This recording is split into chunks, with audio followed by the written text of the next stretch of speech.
What if no contact wasn't about getting her back, but about finally getting yourself back? Most men misunderstand silence. They think it's a tool to make her chase, to punish, to create longing. But that mindset still revolves around her. And as long as your center of gravity is outside of you, you're still lost. The truth is, no contact was never meant to be a strategy to manipulate her emotions. It was always a mirror that forces you to see what's been neglected for too long. Your worth, your focus, your path.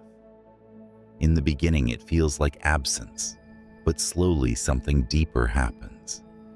The chaos settles.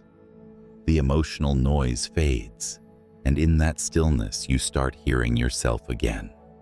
Your ambition, your anger, your unhealed wounds. And that's where the real journey begins.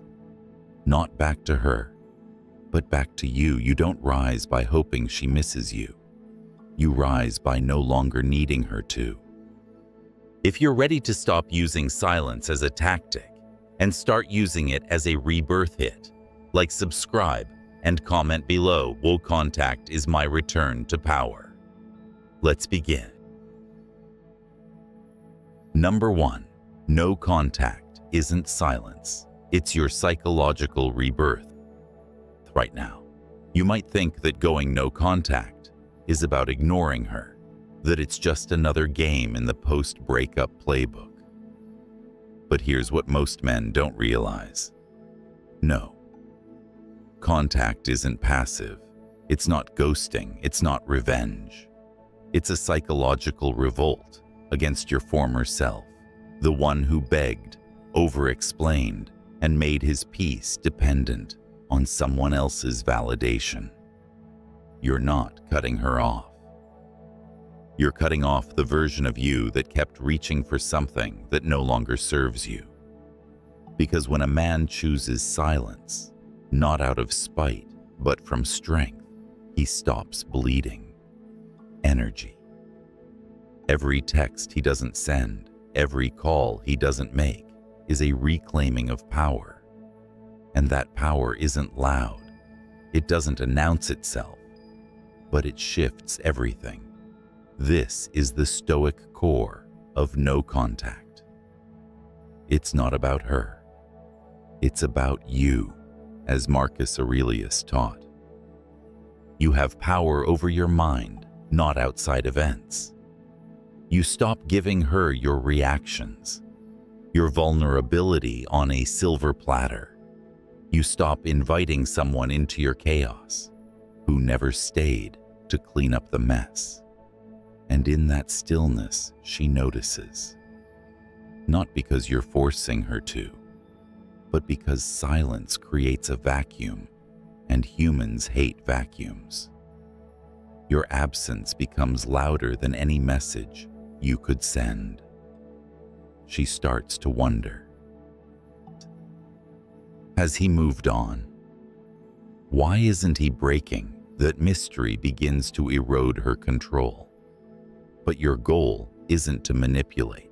Your goal is to return to yourself. So here's your move.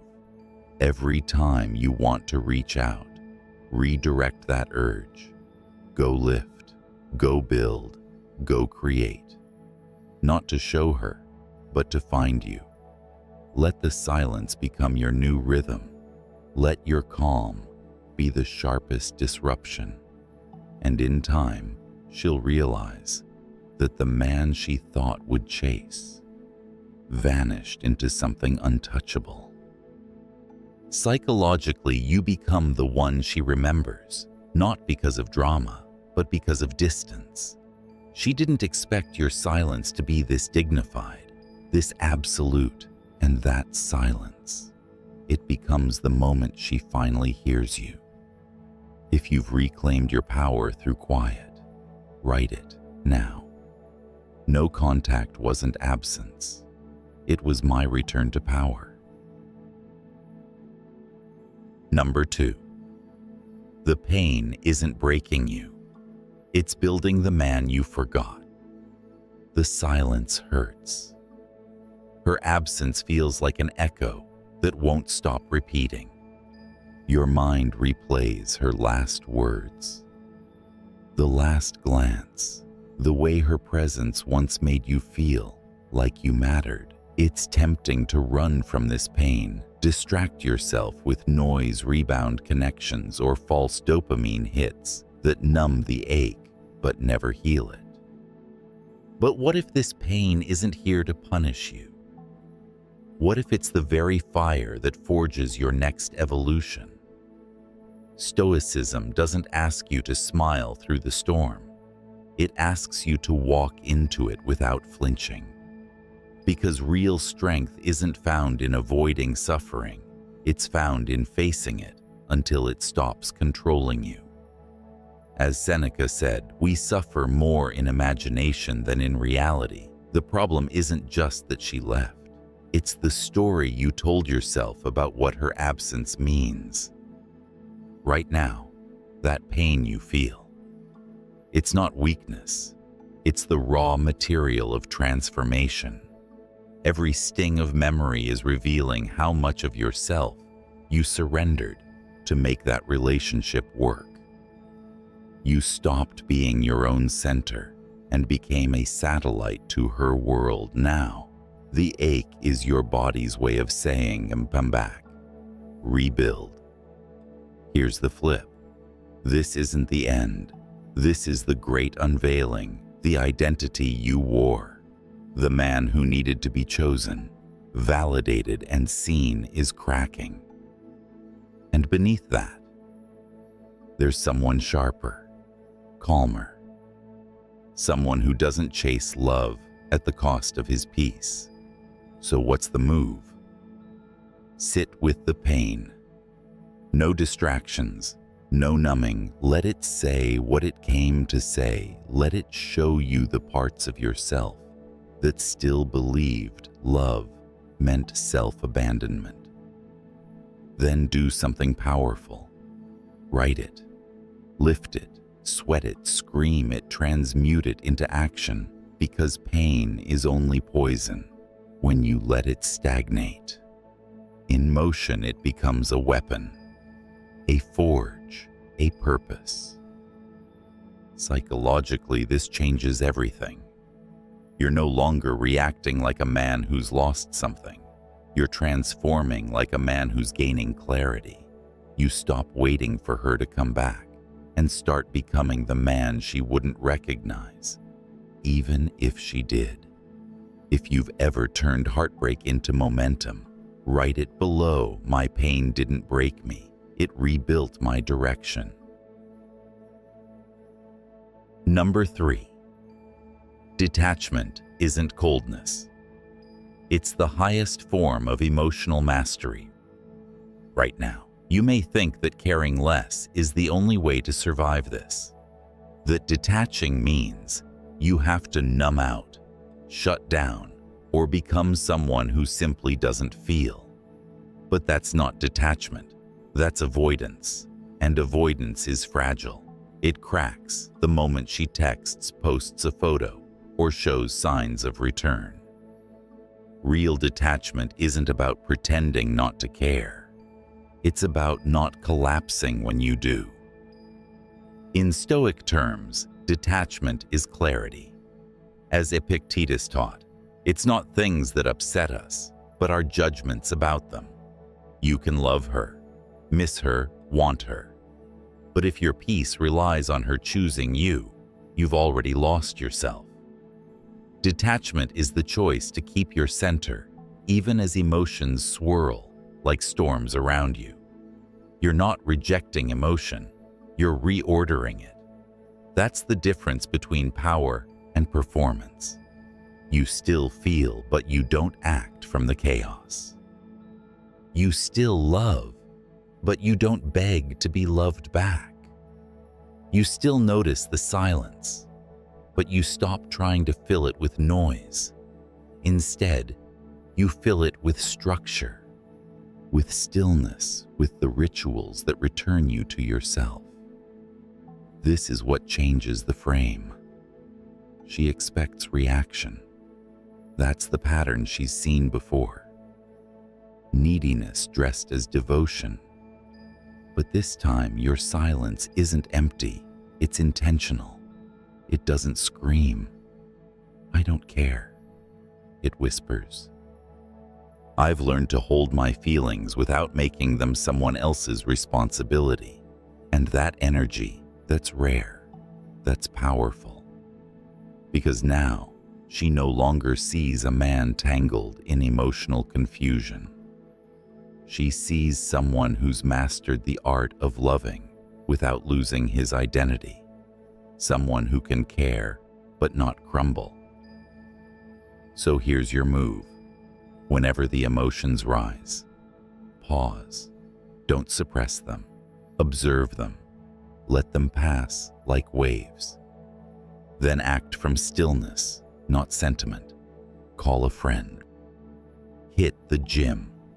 Read a page of Marcus Aurelius. Your detachment isn't about denying emotion. It's about choosing what gets to shape your behavior. Psychologically, this is a game changer. You're no longer at the mercy of her presence or her withdrawal. You're no longer addicted to validation.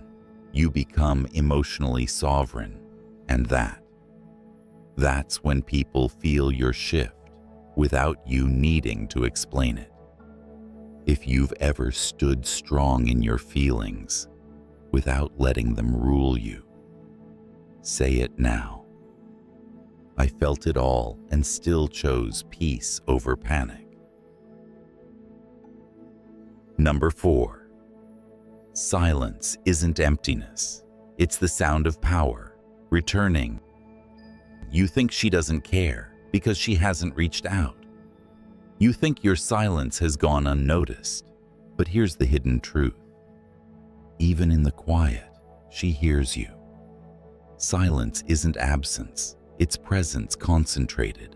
It doesn't scream, it lingers. And for someone who expected to keep your attention like a safety net, your stillness becomes unsettling. You're no longer reacting, no longer explaining, no longer filling her space with reassurances that she didn't earn. And that creates gravity. What most men forget is this. People never stop watching when they still feel they had power over you. They just stop talking. She may not text you, but that doesn't mean she's not thinking, wondering, scrolling, checking through a friend's story, a second account, or a quiet, mutual connection. Not out of love, out of curiosity, because your silence speaks. This is the psychological weight of mystery. When you were predictable, always, there, always available, her brain didn't need to question. But now that you're silent, the story becomes unclear, and the mind especially, the ego, hates unclear stories, so it fills the gaps. Did I lose him? Has he moved on? Why isn't he reacting? But here's the Stoic shift. Your silence isn't for her. It's for you. Marcus Aurelius reminds us, the tranquility that comes when you stop caring what they say, or think, or do. You're not silent to cause doubt in her mind. You're silent to erase it from your own. That's where the power lives, not in hoping she notices, but in not needing her to. Because the deeper truth is, this silence isn't passive. It's surgical. It cuts off the old version of you, the one that needed closure, validation, or even a reply. You've become harder to access, not out of pride, but out of self-respect. And the less you reveal, the more she feels. Your stillness becomes her noise. Her curiosity becomes her consequence. But for you, it's not about winning. It's about reclaiming the space she once rented in your head for free. So when you want to break the silence, remember this. Every unanswered text is another day you prove to yourself that your peace no longer depends on someone else's attention span. If you've ever used silence to rediscover your strength, write it now. My silence wasn't for her attention, it was for my alignment. Number 5. Rejection isn't your end. It's a divine redirection. It hurt, didn't it? When she left, when she stopped trying, when the connection you built began to dissolve without warning. It's easy to label it as failure, to see rejection as proof that you weren't enough, or worse, that you'll never be. But rejection isn't a punishment. It's a recalibration. You didn't lose her. You lost the illusion that she was the destination, and that's where power begins. Because behind every moment of rejection lies an unspoken invitation. Now that this chapter is closed, who are you going to become? A stoic man doesn't crumble under rejection. He listens to what it came to teach. As Epictetus said, first say to yourself what you would be, and then do what you have to do. That means when someone walks away, you don't beg them to return. You let their absence clear the path forward, not toward them, but toward yourself. The truth is, most men try to win her back to prove they're worthy, but a man who's rooted in purpose doesn't chase closure. He becomes it. He doesn't ask why she left. He asks, what have I neglected in myself? And that question, that's where strength gets rebuilt. Rejection creates clarity. It forces you to look at the spaces you filled with someone else's attention instead of your own attention to self-growth. It shows you where you compromised too much, loved too carelessly, or forgot your mission for the sake of connection. And now you stop looking back. You stop replaying what was said, what could have been fixed, what she might be thinking. Instead, you move, you lift, you build, you become the man who doesn't need her. Return to validate his rise. Psychologically, this changes your frame. You're no longer the one waiting. You're the one evolving. Her decision becomes irrelevant, not out of bitterness, but out of clarity. Because the moment she closed the door, she freed you to find a better one. And if she ever looks back, let her see a man so transformed, she barely recognizes him. Not because you became someone new for her, but because you finally became the man you were supposed to be without her. If you've ever used rejection as a signal to evolve, speak it now. She didn't break me. She redirected me. Number 6. She expected you to collapse, but you chose to rise in silence. She thought she knew your pattern, the way you'd fall apart when she walked away, the text you'd send, the pain you'd wear on your face, the desperate attempt to make her stay, or worse, to make her see your worth.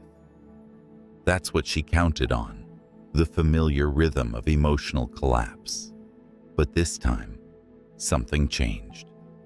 You didn't collapse. You disappeared, not in bitterness, but in discipline. Instead of showing your wounds, you showed up for your life, quietly, consistently. You let your silence become the evidence of a shift she never anticipated. No chaos, no breakdown, no digital breadcrumbs leading back to your need for closure, just forward motion. And that to her was confusing, because people expect to feel powerful after they leave. They expect your emotions to orbit them. But when you stop feeding the narrative, when you stop needing to be seen or understood, something far more powerful begins. You become the ghost of her expectations, present only in contrast, felt only in absence, and that contrast creates discomfort. Seneca said it best, "Throw me to the wolves and I will return leading the pack." You took the pain she assumed would break you and turned it into fuel. You made your return so quiet it didn't need an announcement. Your growth was internal. First mental, emotional, spiritual. The rest followed. This isn't about revenge. It's about becoming unavailable to the person she used to know. You're not punishing her with distance. You're protecting the new version of you from being pulled back into old cycles. The boy she broke no longer exists. The man she ignored is no longer waiting. Psychologically, this is a shift in frame and in power. You've removed her from the center of your story and put yourself there instead. Your mornings no longer begin with her memory. Your nights no longer end in questions. You've returned to the self she never really got to meet, focused, calm, and far beyond her reach. This is the part where she begins to wonder, not why you're gone, but how you became unreachable. And the answer is simple. You stopped living to be remembered and started living to be reborn. If you've ever chosen to rise while they expected your fall, write it now. She expected my breakdown, but I became my breakthrough. Number 7. Becoming unreachable is not a game. It's a form of self-protection. You didn't disappear to punish her. You disappeared to protect yourself. There's a moment in every man's healing when he realizes being available to someone who took him for granted isn't strength. It's self-betrayal. That moment doesn't scream, it whispers. Quietly, firmly, it says, "You don't owe her your access anymore." This is when you stop showing up as the version of yourself she used to control. You cut the emotional wire, the one that made her moods your compass, her attention, your reward, her silence, your suffering. And in that stillness, you begin to rebuild what she couldn't see, your self-worth. Most people think becoming hard to reach is about playing games. That's not stoicism, that's ego. True stoicism is about boundaries, forged from clarity, as Marcus Aurelius said. Waste no more time arguing what a good man should be. Be one. That means your absence isn't manipulation, it's maturity. It's the quiet exit from cycles that drained you.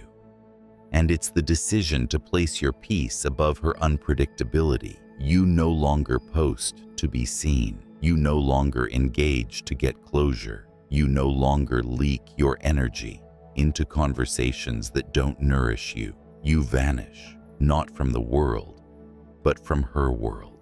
You become invisible to the one who used your visibility as leverage. And here's what happens next. She starts to feel it.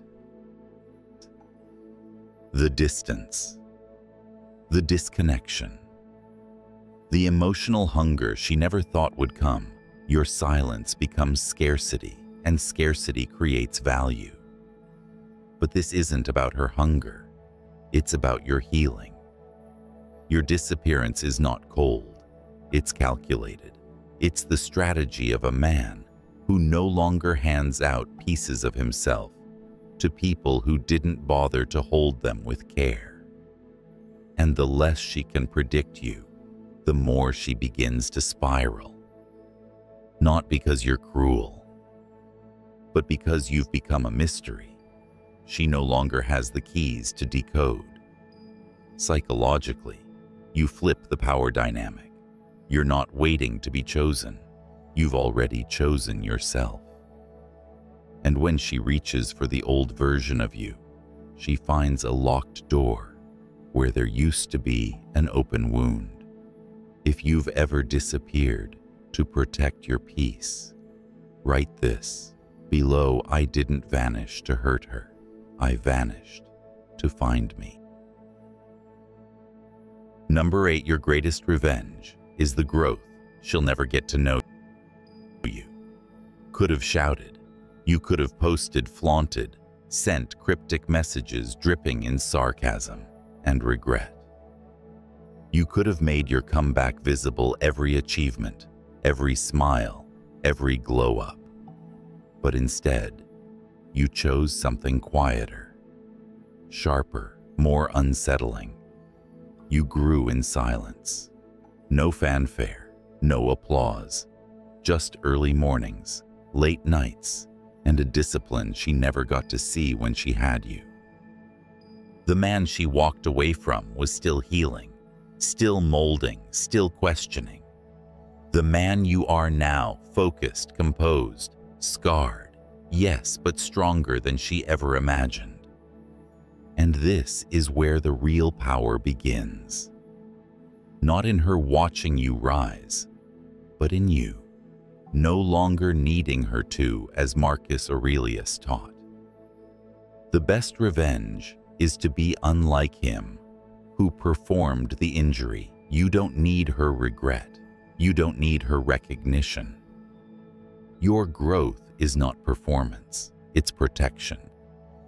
It's what happens when you stop trying to be understood and start becoming undeniable. While she expected you to stay stuck in the story she left you in, you rewrote the entire script. Not with words, but with action. You turned your absence into your edge. You traded her attention for your ambition. And somewhere along the way, you stopped even wanting her to notice. Because here's the paradox: when you grow quietly, you don't just surprise others, you surprise yourself. The man who once begged for a response now builds without permission. The man who once waited for her to come back now walks so far forward that going back isn't even an option. Psychologically, this is the power of detachment with direction. You've detached from her, yes, but you've also attached to something far more meaningful, your evolution. And that, in the end, is what she'll feel, not through what you say, but through what she can't access anymore.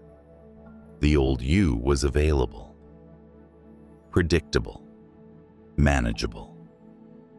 This new you, unreadable. Not because you've become arrogant, but because you've become whole, and people can't manipulate what they can't reach. If you've ever chosen silent growth over loud revenge, say it now. I didn't grow to show her. I grew to set myself free. Number 9. He who frames the story holds the power. Breakups often feel like being written out of your own narrative. She leaves, she rewrites the ending, and suddenly you're cast as the villain, the weak one, the one who couldn't handle it. And it stings, because in the absence of explanation, people believe the loudest version of the truth. But what if you stopped trying to fix the ending and started writing your own beginning? Most men hand over the frame to the one who walked away. They rush to defend themselves, to explain their actions, to control the way they're remembered.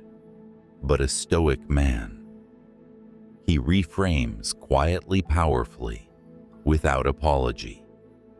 As Epictetus said, it's not what happens to you, but how you react to it that matters. And when you choose not to react, you control the frame. Your silence isn't weakness, it's narrative control. You're no longer playing her emotional timeline. You're operating on your own. She might expect drama. She might wait for the text, the meltdown, the attempt to win her back. But when you stay quiet, when you move forward without fanfare, you create a powerful rupture in her storyline.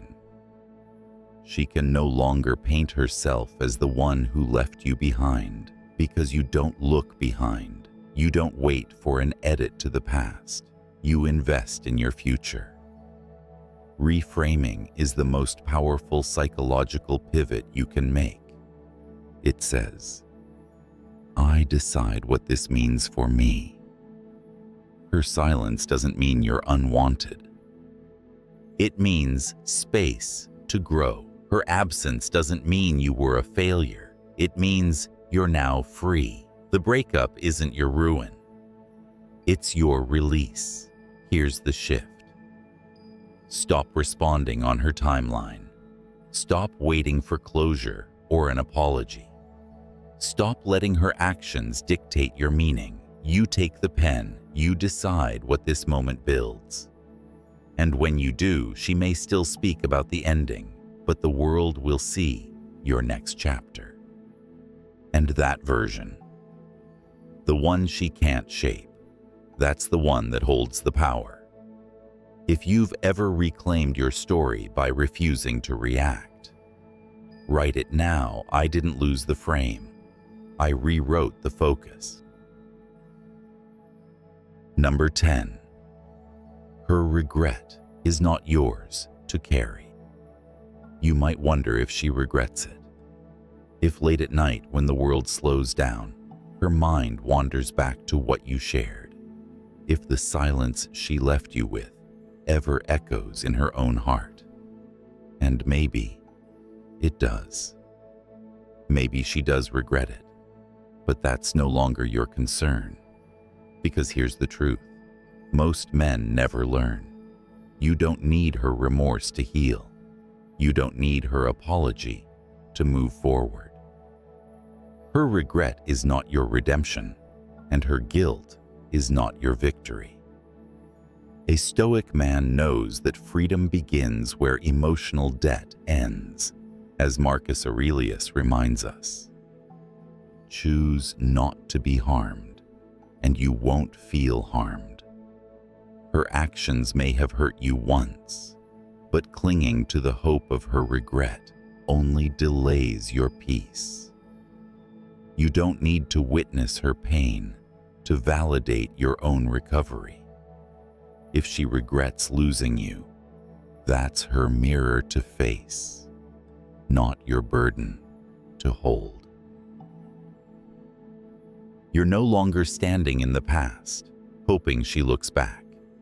You're facing forward, building a future where her opinion is irrelevant to your direction.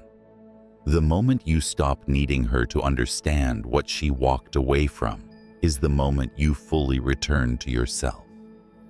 That's not detachment, it's dignity. You don't close chapters with vengeance or vindication. You close them with clarity. Let her regret, if it comes, belong to her alone. You've got more important things to focus on. Your next move, your higher purpose, your inner peace. And when you finally evolve beyond needing recognition, something profound happens. Your growth becomes untouchable. She may look back, but you no longer wait for it, because the man she left behind has already outgrown the version she knew. The man you've become no longer checks her silence for signals. He listens only to one voice, his own. So if she regrets it, let her. If she never does, let it go. You don't rise for closure. You rise because the man you were becoming was never meant to stay beneath someone else's approval. If you've ever released the weight of someone else's regret, write it below. Her regret is hers. My peace is mine. You began this thinking no contact was a way to win her back, but now you understand. It was the fire that burned away your dependency. This isn't about her anymore. It never was. It's about who you've become when you stopped explaining, stopped chasing, and finally started listening to the man inside who refused to stay broken. She might look back, or she might not, but that's no longer your concern, because you didn't wait to be chosen. You chose yourself. If you're committed to this path of becoming like this video, subscribe and comment below. I don't chase, I evolve. Keep rising. Your silence isn't empty. It's the space where your future is being built.